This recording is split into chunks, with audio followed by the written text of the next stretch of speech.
So, grabe mga kababayan itong nadiskubre ng Congress. Nakakakilabot.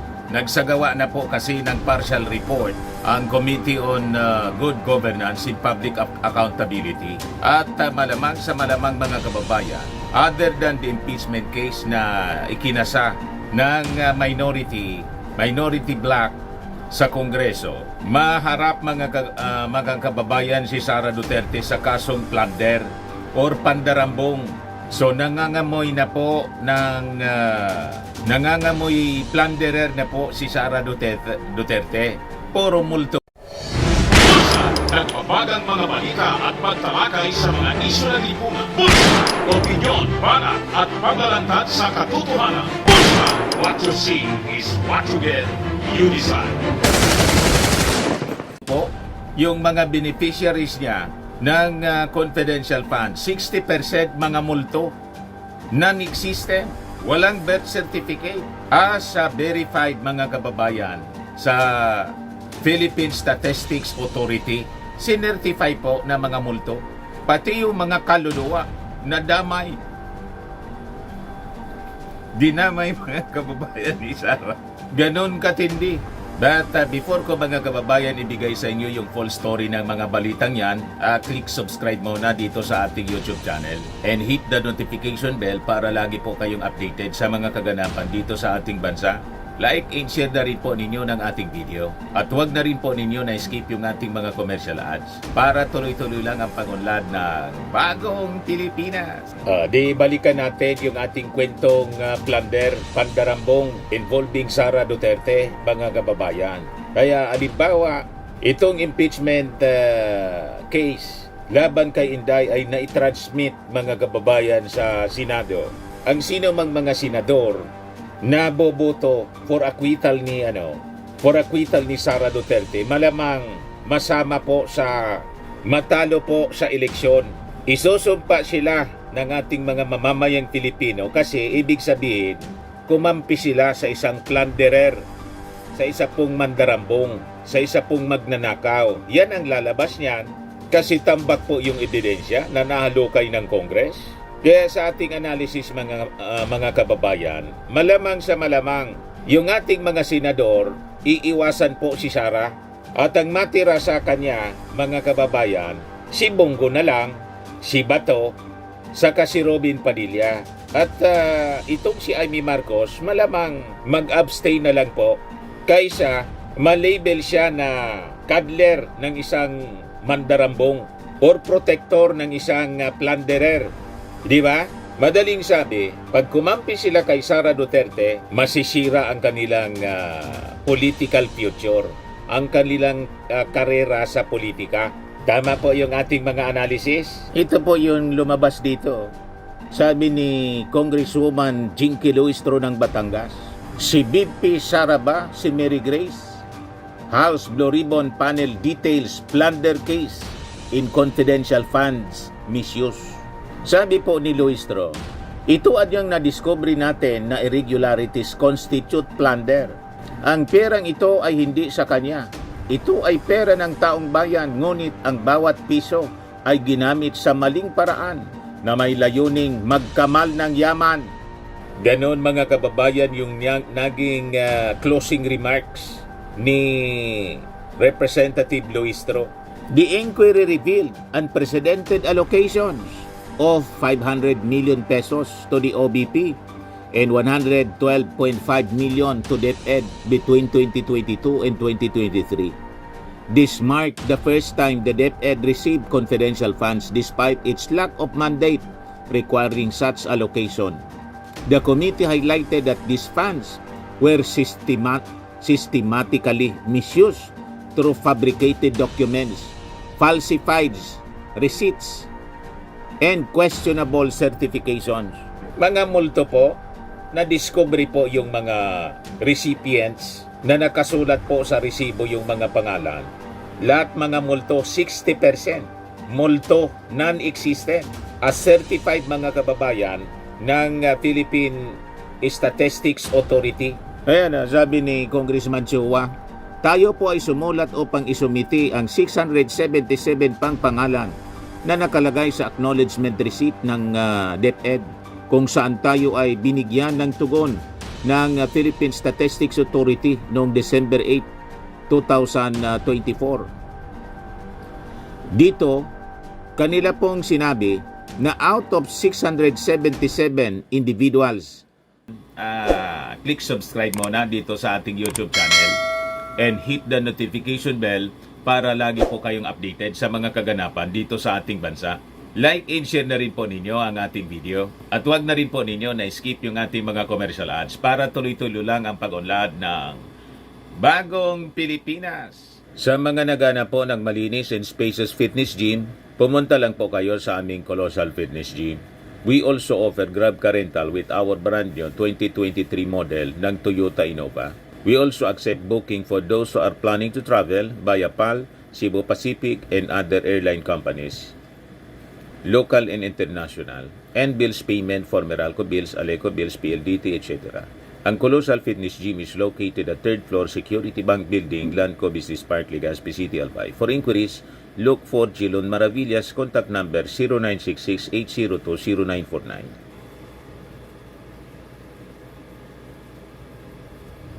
Yan po yung aming Innova. Lagi na pong matao sa amin.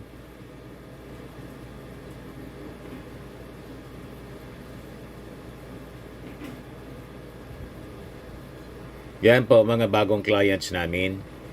Napakaganda at colorful at napakalinis ng aming gym po.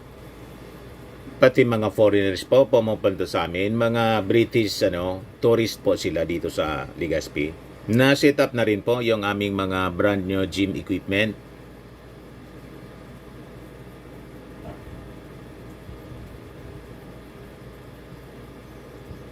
May treadmill na rin po kami.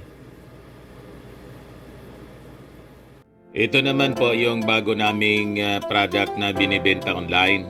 Eye Glow Serum, whitening po siya. Tingnan ninyo yung epekto sa aking anak na architect before and now. Yung mga inquiries po ninyo, dumiretso na lang kayo sa kanyang Facebook account, Riz Maravillas. Ito naman po, Firmax Firming and Lifting Cream, pinapahid po sa mga pulses in affected area. Mainam po sa paninigas ng mga kasukasuan. Ito naman po, Automax Radiant Serum. Sa mukha naman yung application, anti-aging po siya. You will look 10 years younger than your age. Sa mga cancer patients naman po, baka lang gusto ninyo itong itry. Neng siya red mixed fruit drink. Hindi mo po siya gamot, food supplement siya. Kaya lang, gawa siya mga kababayan sa goji berry. Yung goji berry may anti-cancer properties. O ngayon, yung mga inquiries ninyo, dumiretso na lang kayo sa aming messenger sa Facebook para masagot namin agad. Ayos pa? Ayos na ayos niya, Mr. Maravilla. 405 ay walang birth certificate o walang record sa birth certificate o pwede nating sabihin non-existent. Mga multo po, madaling sabi, piniki ng Office of the Vice President. Dati 60% mga kababayan. Ganun kalala. Sa laki mga kababayan, kasi yung threshold ng plunder, 50 million. Sa laki ng involved na pera, kaya po ang kaso na posibleng karapin po ni Sara Duterte, pandarambong plunder. Yan po. House Probe reveals potential plunder raps versus Sara. Others in unexplained use of OBP DepEd confidential funds. Sabi po ni Congressman Romeo Acop, let me remind the public of what is at stake here. It would constitute graft in corruption if public funds are misused or misappropriated, or worse, if funds are diverted to personal use or benefit. And given the amount we are talking about here, this is clearly plunder.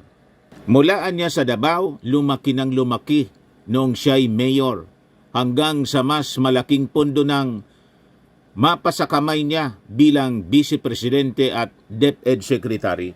Goodbye po sa pangarap ni Sara na maging presidente ng Pilipinas. At malamang sa malamang, pag nagtagumpay yung impeachment, ma-impeach siya at ma-convict mga kababayan sa Senado. Kahit po na para kagawad, hindi na po siya pwedeng tumakbo.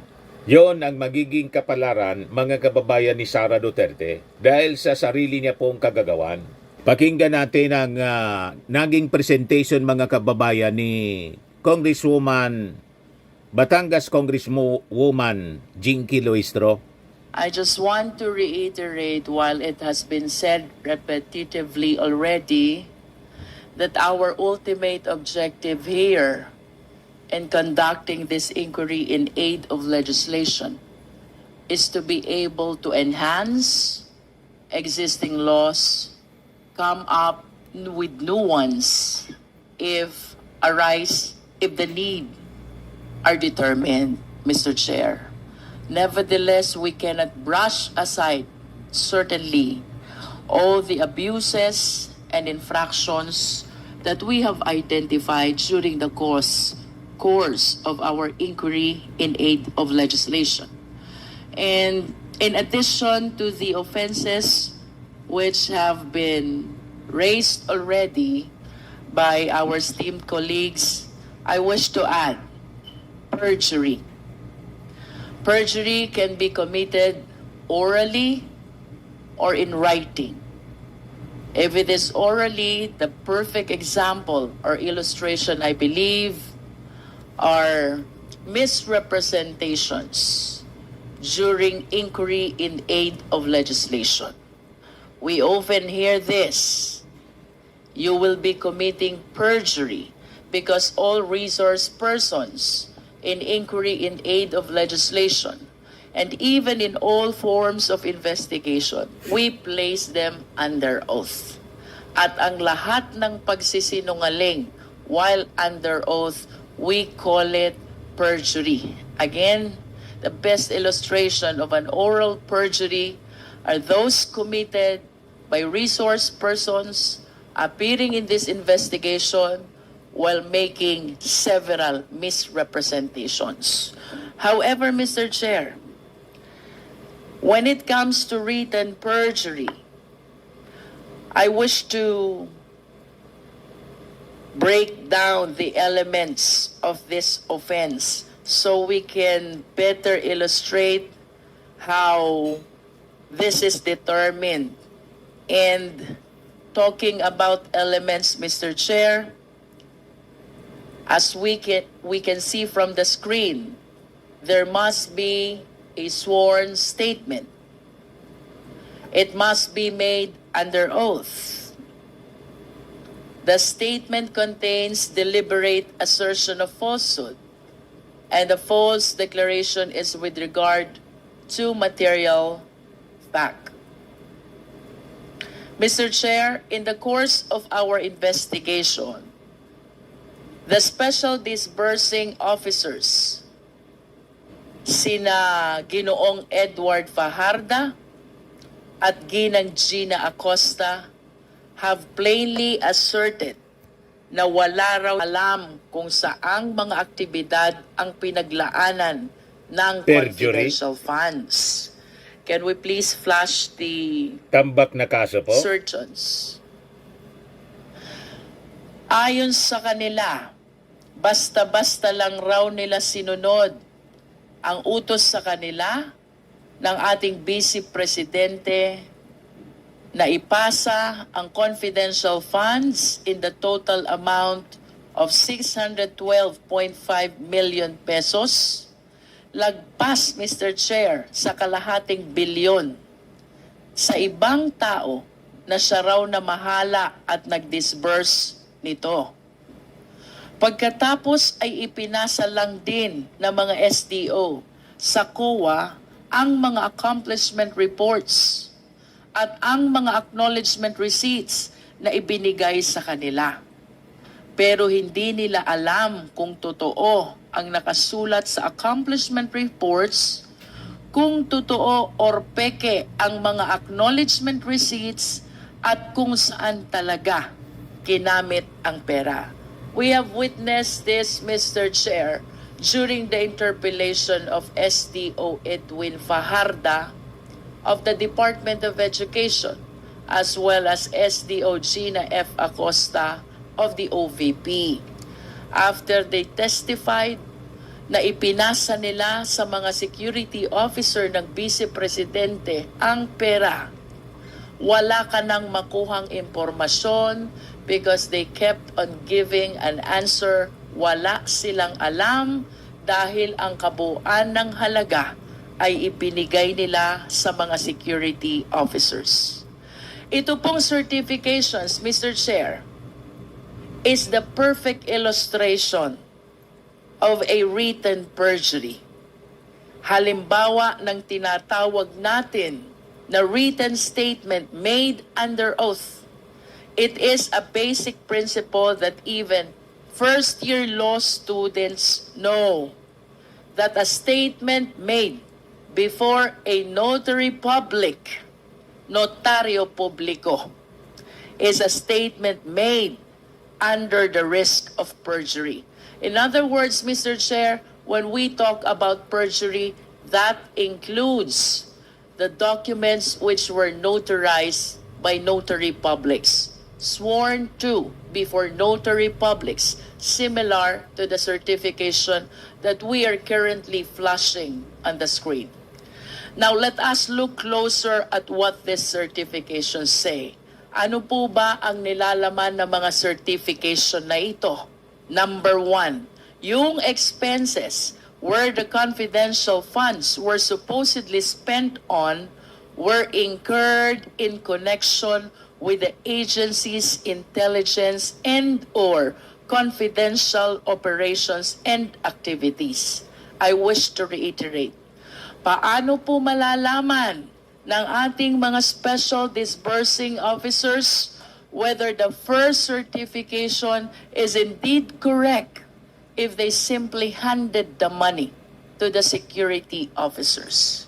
So makikita ninyo sa presentation na to ni Congresswoman Jinky Luistro ng Batangas kung paano systematically, mga kababayan, ninakaw yung pera. Makikita ninyo ang matinding sabuatan. Siyempre ang kumpas sa lahat ng ito ay galing doon sa mismong Vice Presidente. Ituloy natin, mga kababayan, yung presentation ni Luistro. Alay po ba nila kung totoo yung mga pinagsasasabi na accomplishment report, liquidation report, and most importantly, certification? But they signed it, Mr. Chair. They signed them under oath. This means, Mr. Chair, that Ms. Acosta and Mr. Fajardo did not only violate the joint circular, they also lied under oath dito sa kanilang certification. They did this not just once, not just twice, but thrice for Mr. Fajardo. And for Ms. Acosta, I have to state, she did it 4 times. Paulit-ulit silang nagsinungaling sa kanilang certifications, Mr. Chair. The next offense that I wish to raise, Mr. Chair, is bribery. And we have to take this in consideration with the counter offense, corruption of public officers. Simply stated, Mr. Chair, sa isang korupsyon or anomalya, may isang nanunuhol at may isang sinusuhulan. The offense committed by the author of corruption is Article 212, that is corruption of public officers. Madaling sabi, pag sinundan mo, mga kababayan, ang report ni Luistro, nangurakot na si Inday, dinamay pa niya yung kanyang mga opisyal, ginawa niyang corrupt. Yan, corruption of public officers, dinamay niya. On the assumption, Mr. Chair, na tinanggap ang suhol, then the offense committed by the one who received the money, we call it bribery. Let us discuss first bribery, Mr. Chair. Ano ang elements ng bribery? There must be a public officer. The accused is a public officer. He received directly or through another some gift or present. The receipt was in consideration of his commission of some crime. And that relates to the exercise of his function as a public officer. Of course, kailangang ma-mention ang mga krimen ng mga nagsuhol at mga nagpasuhol. Ito po ang mga elements ng bribery. Malamang lahat ng mga tao na naimbestigahan natin ay public officials who receive amounts of not just any money, but possibly of confidential funds as well. Corruption of public officers. Siyempre, kung may mga tumatanggap ng suhol, may mga nagsusuhol. Sila naman po ay magiging liable sa krimen ng corruption of public officers. Again, Mr. Chair, for clarity, ang nanuhol ay liable sa corruption of public officers. Ang tumanggap ng suhol, they are liable for bribery. Ibig sabihin, may isang special krimen para sa nagsusuhol ng mga public officials. Tingnan po natin, parehas lamang ang penalty na ini-impose sa mga nagsusuhol. Madaling sabi, pag yung impeachment case, kasi impeachable offense ito mga kababayan, na nakomit ni Sara Duterte. Sa tambak na ebidensya na nakalkal po ng Congress, once ito nakarating sa Senado at nagkaroon ng impeachment trial, inakwit si Sara ng mga kaalyado niyang senador, damay sigurado ang mga acquitters ni Sara. Damay sila sa pananagutan, tayong mga mamamayang Pilipino ang hahabol sa kanila through election. Tama po mga kababayan. Kasi ang ibig sabihin yan, kinonsinte ng mga senador na papabor kay Sara ang plunder na ginawa po ni Sara sa kaban ng bayan. Yun ang ibig sabihin yan mga kababayan. Sinusuhulan as provided under Article 212. Except, of course, disqualification and suspension, because these two penalties apparently apply only to public officials. Kaya naman, ang bribery at corruption of public officers ay ang pagbibigay ng pera, regalo, o kahit anumang advantage or favor sa pamamagitan ng pag-abuso ng kanyang posisyon sa gobyerno. Kindly flash the next screen. Let's all recall what we discovered from the committee investigations. May mga empleyado sa DepEd na tumanggap ng white envelopes in the same period within the confidential funds for DepEd were released.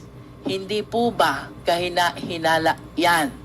And you can see from the screen, OVP executive admits, inamin, handing cash envelopes to DepEd officials. Next slide, please.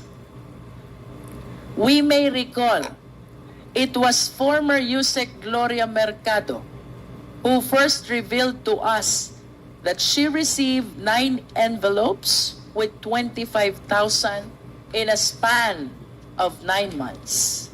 Ito'y ibinigay ni Sunshine Fajarda, ang mga envelopes kay Yusek Mercado, at sinabi na galing ito sa Vice Presidente Sara Duterte.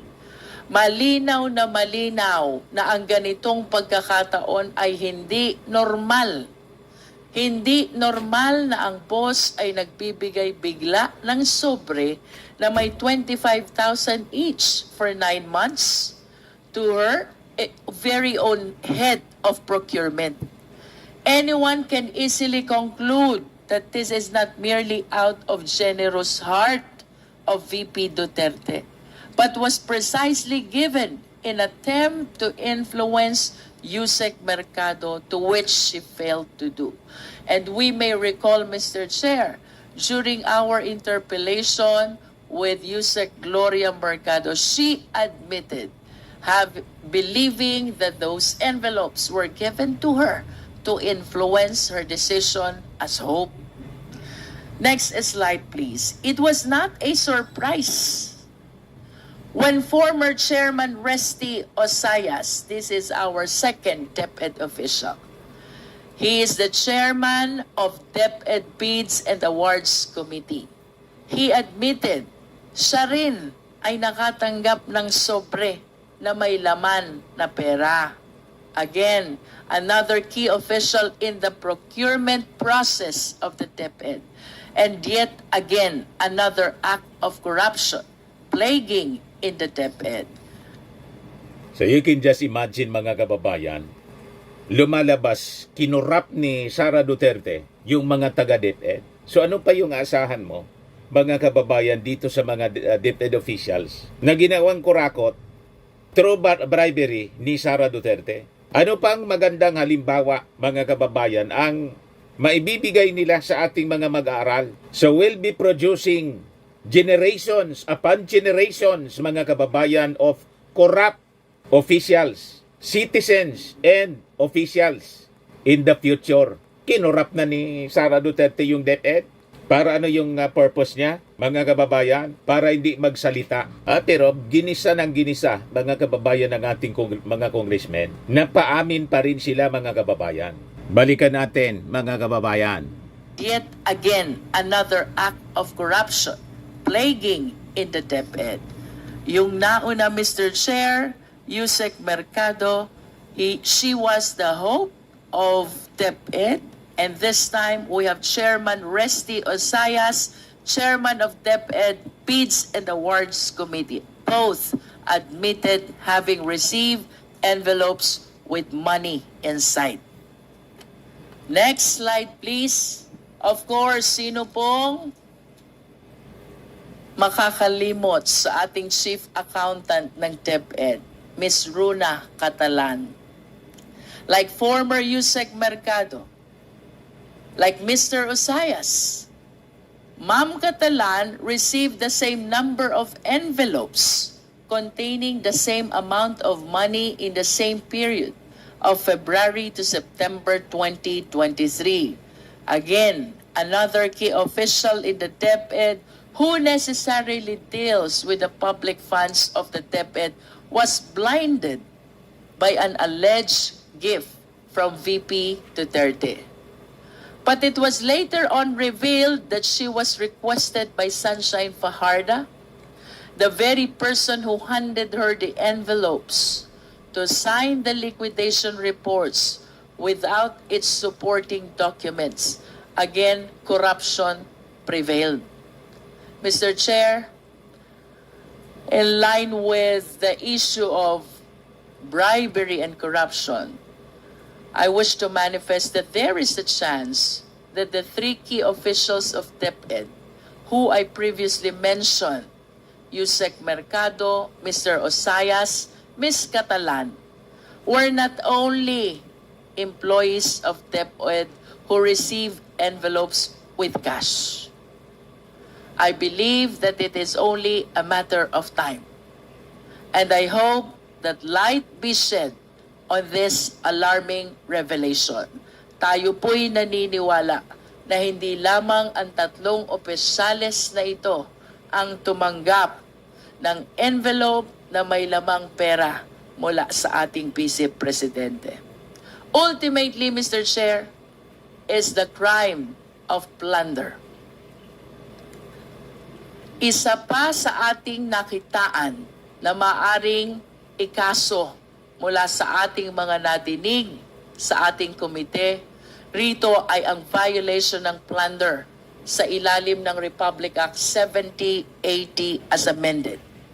Ang basis po natin ay lahat ng mga nakalap na impormasyon patungkol sa paggasta di umano ng OVP at ng Department of Education ng confidential funds sa ilalim ng pamumuno ng ating Vice Presidente.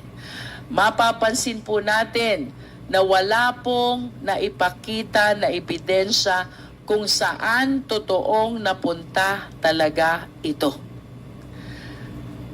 Pinatutunayan lang ng mga opisinang ito sa pamamagitan ng acknowledgement receipts na atin namang napansin ng napakaraming anomalya. Pareho ang sulat, pareho ang pirma, pareho ang tinta ng ballpen.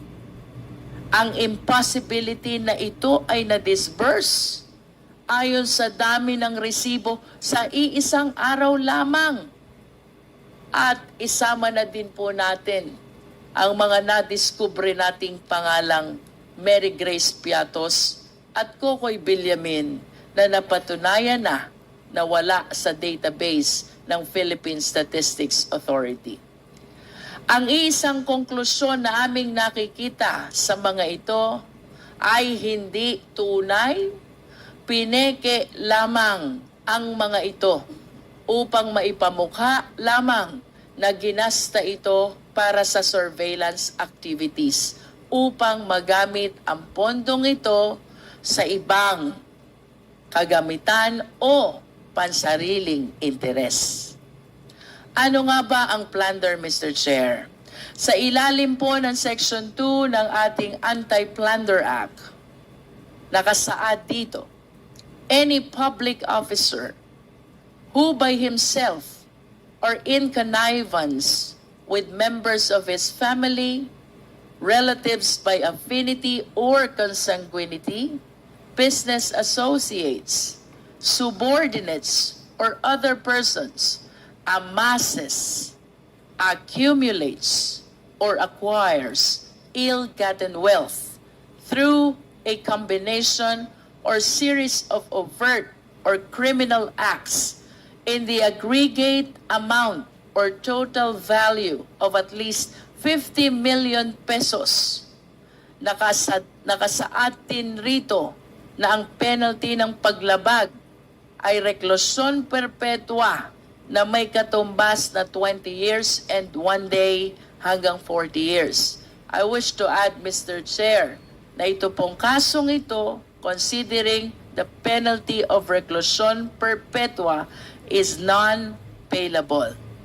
Kalakip din po ng penalty na ito ang perpetual absolute disqualification, which includes deprivation of such person from holding public office and employment kahit pa manalo sa eleksyon.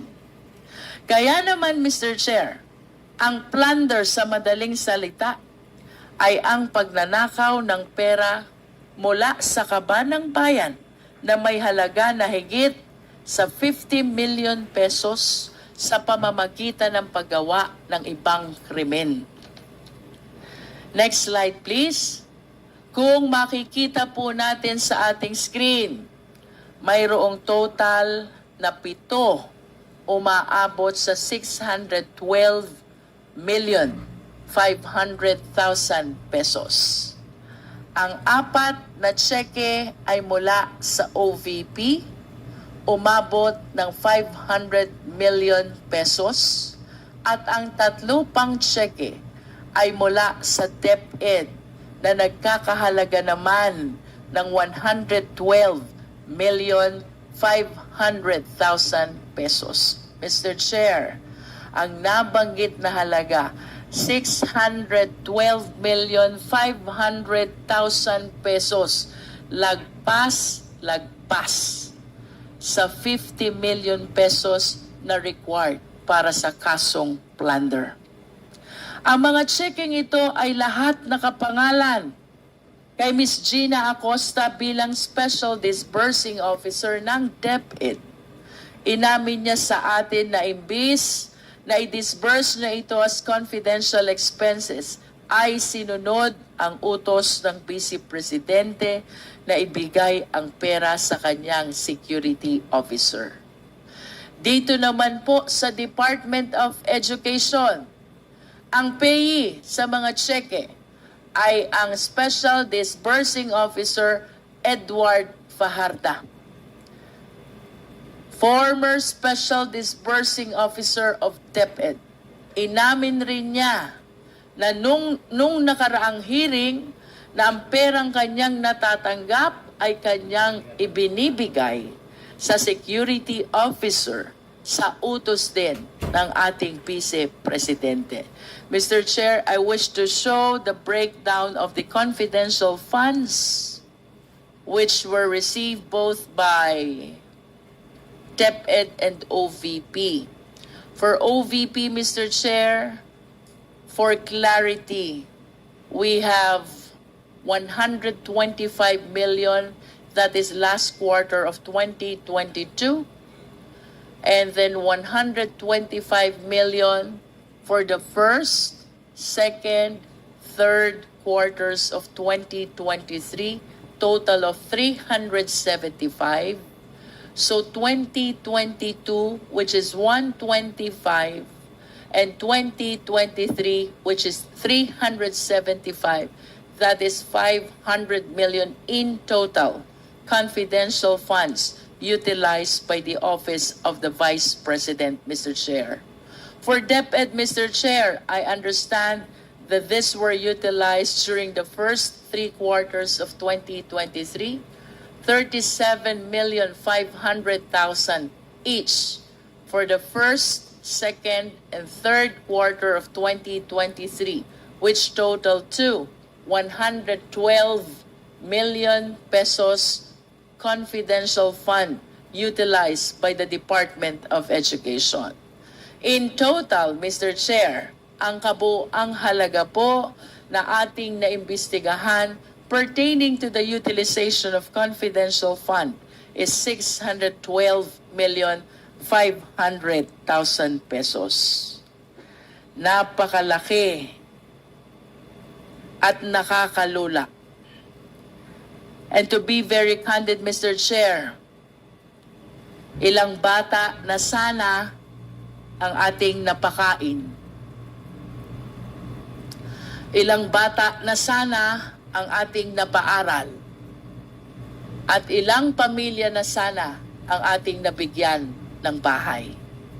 Mr. Chair, considering that the amounts involved here far surpass the threshold for plunder, na mas kilala bilang pandarambong, it is my humble position na dapat po talaga ay maipagpatuloy at mapalalim pa ang investigasyon upang malaman kung sino ang nakinabang sa perang ito.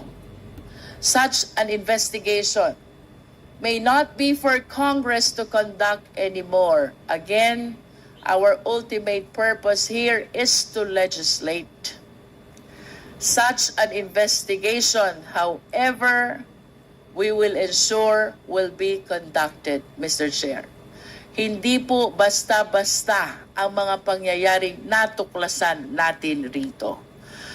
Finally, Mr. Chair, ayon po sa isang Supreme Court decision, this is Macapagal Arroyo versus People, GR numbers 220598 and 220953, dated July 19, 2016. On the crime of plunder, napag-usapan po dito ng Supreme Court ang will conspiracy na nagaganap in the commission of plunder. Kaya kung may pagpapatuloy po ang investigasyon, maigi pong matingnan kung sino po ba ang hub, sino ang mga spokes, ilang conspiracy po ba ang ating pinag-uusapan. In other words, Mr. Chair, we will look forward that as the other agencies conduct an in-depth investigation on this, we will look forward sino ang hub, sino ang sentro, sino ang nakikinabang dito sa alleged will conspiracy na ito. Maraming salamat, Mr. Chair. Suman Jingy Luistro. So, mula mga kababayan sa Sara Sepulturera, Pogotera, pag nakasuhan siya ng paglabag sa Anti-Terrorism Act, Sara terorista. To Sara Mandarambong, the plunderer. Ganon ang kinainatnan mga kababayan ni Sara Duterte. Ngayon, kaya kami, nag-iingat kami mga kababayan. Kahit yung binigay sa akin ng donor po, 35,000 plus po, talagang we see to it na to the last sintabo ng aming ayuda. Ginawa namin kahapon, may reporting kami at transparent siya na ating ginagawa. O ito po yung aming reporting ng aming feeding and gift giving kahapon. Ito po yung post ko 16 hours ago kasi kahapon po namin ginawa yung feeding and gift giving activity. Yan o, time for caring and sharing, third wave of our relief operations for the victims of Typhoons Christine and Pipito. 100 children from poor families at Barangay Buyuan, Legazpi City. Maraming salamat po, Madam Anita Macrial of Illinois, USA, sa cash donation yung 35,363 pesos and 88 centavos. To the last centavo po, nakapost. Nag-feeding po kami ng Jolly Spaghetti. Namigay ng 100 big packs of assorted Oasis snacks worth 100 pesos each. Ibig sabihin, 100 pesos each, 10,000 pesos ya. Lahat. Plus 50 pesos cash na pambaon bawat bata. God bless you more po. To God be the glory. Ibig sabihin, 50 pesos times 100, 5,000 pesos po. Ayan ang documentation po, mga kababayan. Malinaw. Ayan po. Big pack po siya. Yan big pack po siya, 100 pieces. Pambao nila buong linggo. Ayan nakatambak. 100 pieces siya. 110 talaga ang aktual niyan mga kababayan. 110 pieces siya kasi pinasobra namin baka kasi may mga pumunta na hindi nakalista. Ito naman 120 siya kasi dinamay namin yung mga tumulong sa amin na mga barangay officials para kumain din sila ng Jolly Spaghetti. Kaya ang saya-saya ng mga bata po. Ayan sila mga kababayan. Si Mrs. namimigay ng pera. 50 pesos po yan. 100 pieces ng 50 pesos. So 5,000 siya. Transparent po tayo. 50 pesos yan Yung nakita ninyo, kasi pinablis ko doon sa isang channel natin, yung video, pero i-replay ko rito, na namimigay si Mrs. ng 20 pesos na cash prize, doon sa game yon. Hindi na yun kasama. Nagpa-game si Mrs. Yan po. Yan, kasama natin yung mga barangay officials. Yan yung mga barangay officials, mga kababayan, mga kagawad, and BHW, and kabataan. May Christmas celebration din kasi sila, Early Christmas celebration. Ito yung kapitan sa barangay, si punong barangay, Ronaldo Minya. So nakakatuwa mga kababayan. Di ba? Yan sila. Yan yung preparation pa lang namin. 7 kahon siya ng mga gift packs. Tapos ito yung Jollibee. If I can't come... So lahat siya documented siya. May lista ng mga beneficiaries. Nasa official records ng barangay siya. Pwede ninyong ipa-summon. Nag-iingat tayo para hindi tayo ma-file ng impeachment. Tapos may picture siya, pati video.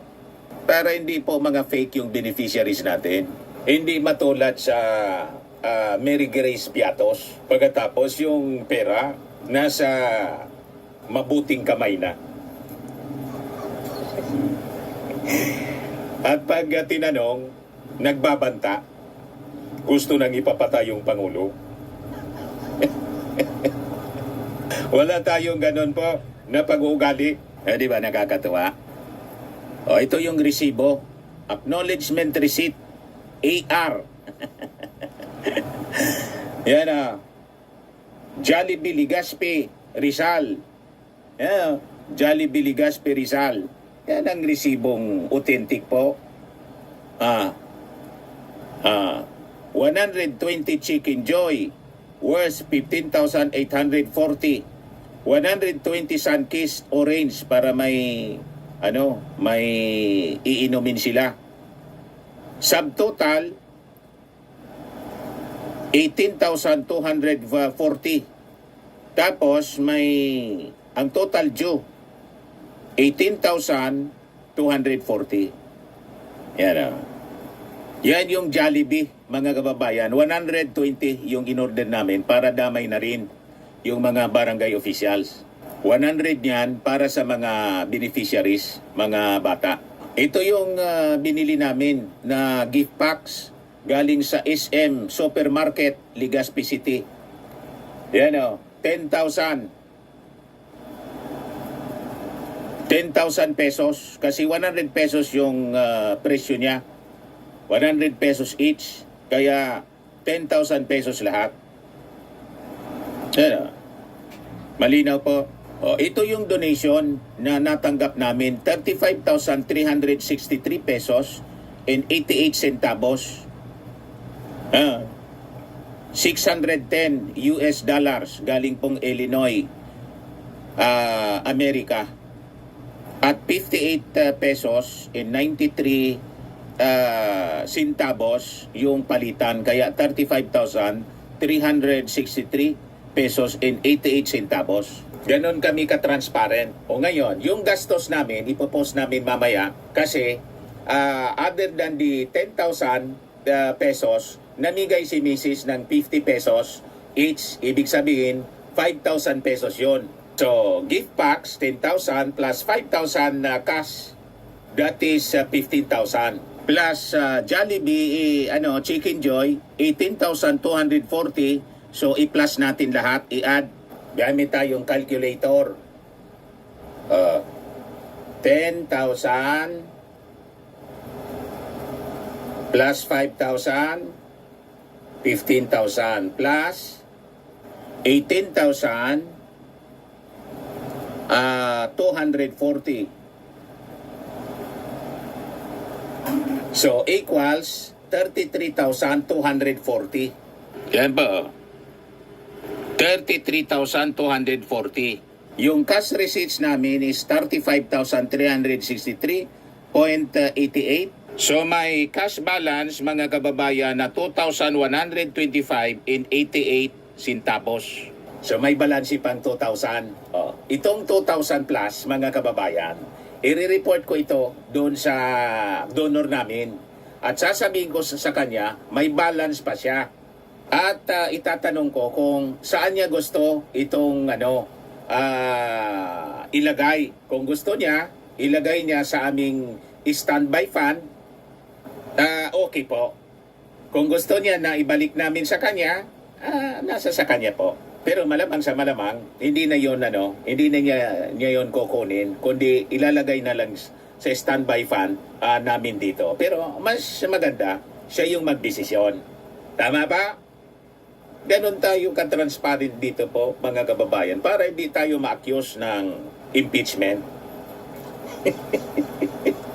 Dahil sa lustay ng pera ng bayan. Hindi man po ito pera ng bayan, pera ng OFW, ng donor. Ganon kami ka-transparent po.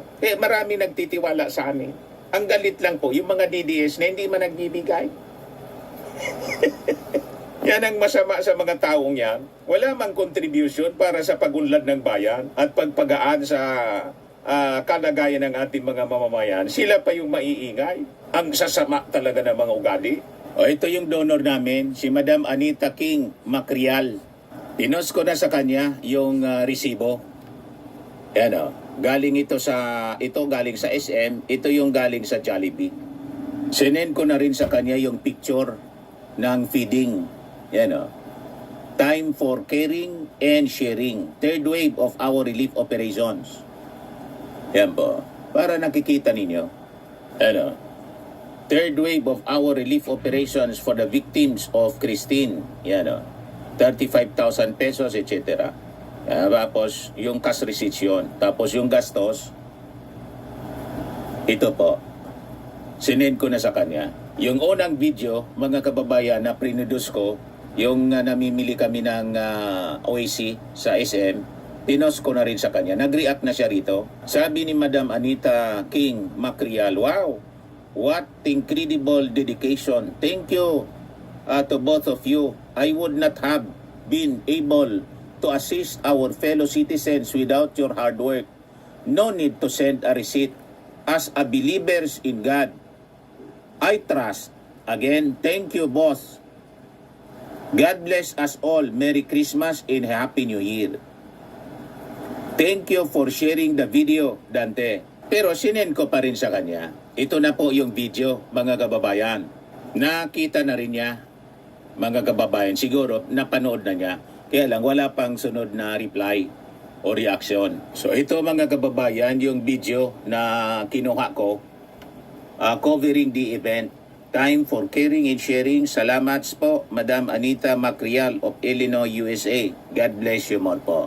Anoorin natin yung portion lang po. Right now, nandito tayo.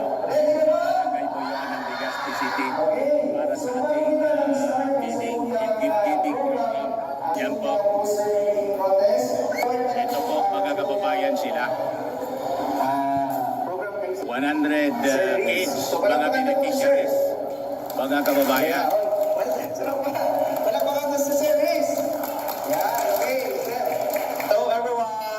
Yung anak ko, yung anak kong architect siya. Ready na, sasabihin nyo. Yan po. Ready na.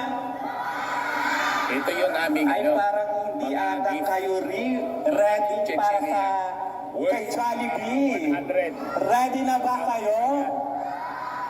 Sige, tignan natin ulit. Sabihin nyo. 100, Ready na. Ready na. Yan po, 100 assorted. Mukhang naririnig na. Ito yung Aha. pangking Aha. Jollibee. May pag-imo na si Rick. Ang mga kabataan natin. So nagpapag-imo na yung anak ko. Okay. Pati yung punong barangay po, sumali sa game. Yan po. Oh. Nakakatuwa din yung kapitan, punong barangay. Masakit yung ngipin. Mama. Ikaw. Di ba?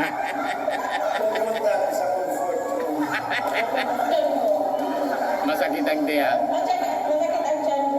Masakit ang diya. Game siya po. Pumutot na siya. Ayan, wala na siya para sa ngipin. Panalo si Kap. Panalo. Sikap naman kasi. Yung action. Si Kap. Salamat tayo.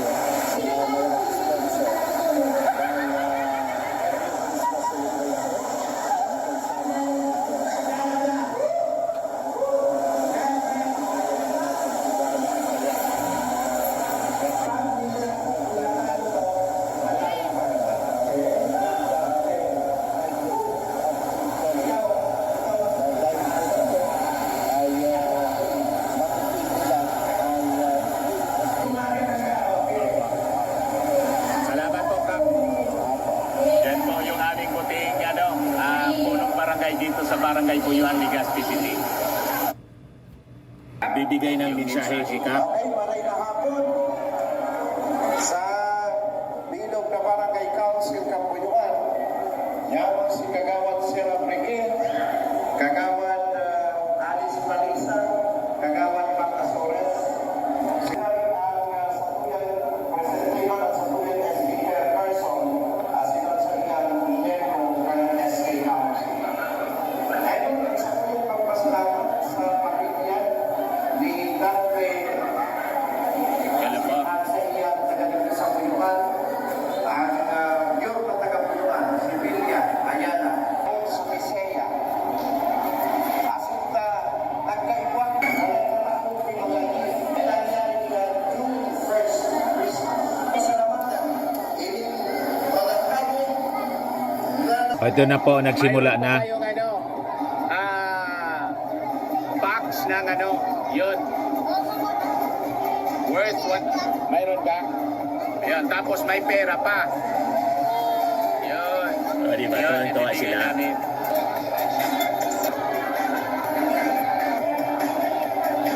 Ibigay ni Mrs.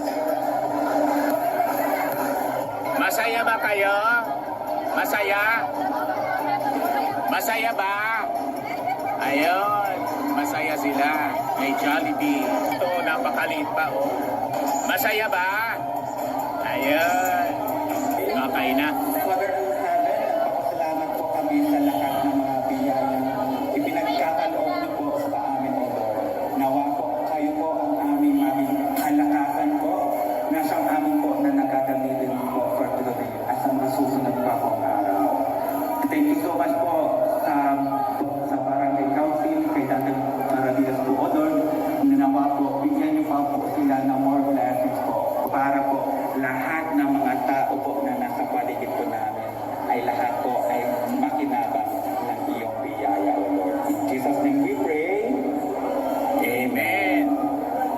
Pwede na. So pwede na tayo kumain. Ayan. Yan, 100. May pera pa siya. Distribution na po. Pati pera. May pera. 50 pesos each. Thank you, Bel Nini. Aki, bakuin para...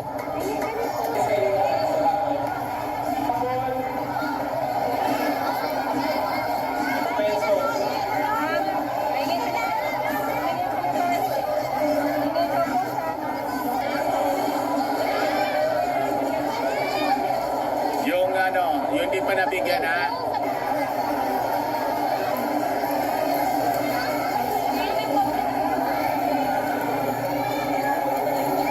Yun, hindi pa nabigyan.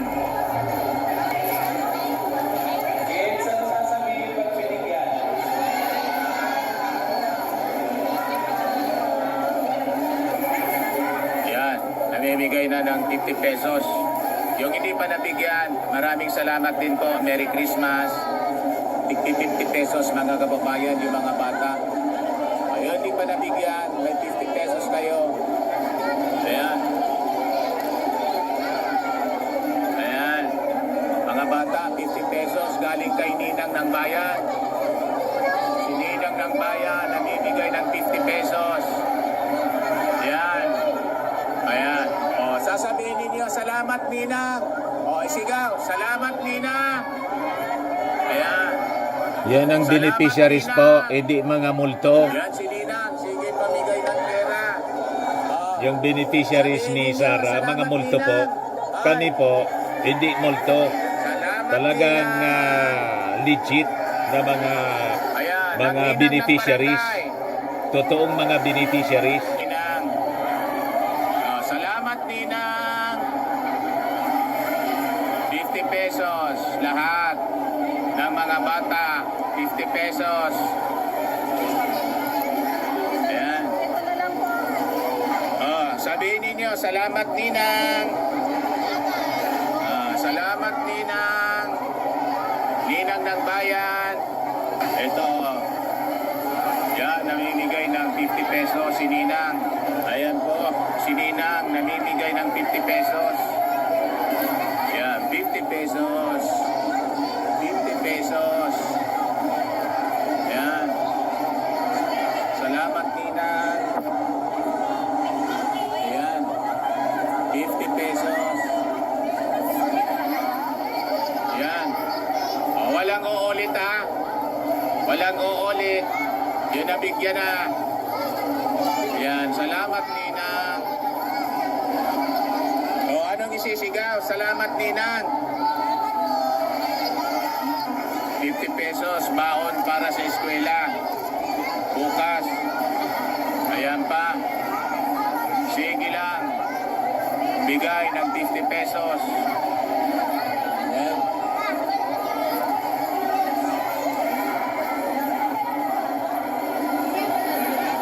So, ang dami daw niya. Ano sabi mo?